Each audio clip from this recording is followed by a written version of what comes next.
প্রায় 11 বছর আগে উদয়পুর মহকুমায় বিয়ে হয় নজরুল ইসলাম ও মৌসুমী আক্তারের। বিয়ের কয়েক বছর পর তাদের সংসারে শুরু হয় ঝামেলা, নেই নিয়মিত খাবারের ব্যবস্থা।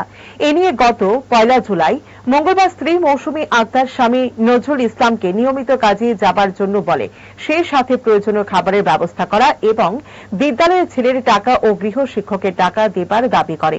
এরপর নজরুল বাড়ি থেকে বের হয়ে আজ অবধি বাড়ি ফিরে না আসায় স্ত্রী রাধা কিশোরপুর থানার দ্বারস্থ হন। স্বামী বাড়ি ফিরে না আসায় উদ্বেগের মধ্য দিয়ে দিন কাটছে তার পরিবারের লোকজনদের।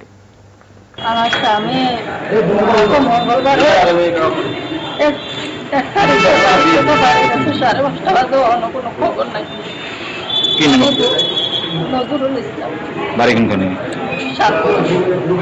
এখন কি পুলিশের কাছে আইছেন? আমরা পুলিশের কাছে আইসি, মিছিল বের করার। স্বামী কি করতো? স্বামী কি করতো? আপনি এমনি তো ফাঁকে ফাঁকে রাবারের কাজ করতো, রাবারের দোকানে কাজ করতো। কত তারিখ থেকে মিসিং দেখেন? হ্যাঁ, কত তারিখ থেকে মিসিং আপনার স্বামী? 1 তারিখ থেকে। 1 তারিখ থেকে। এবং থানায় কি স্বামী নিবিড়ারি করছে?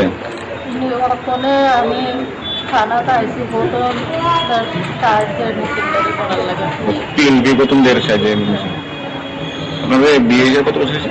বিয়ে হয়েছে 11 বছর। সন্তান বাচ্চা আছে 2 বছর। 12 বছর বয়স হয়েছে। কি লাভ ম্যারেজ না সামাজিক ভাবে? না, তার অ্যারেঞ্জ ম্যারেজ।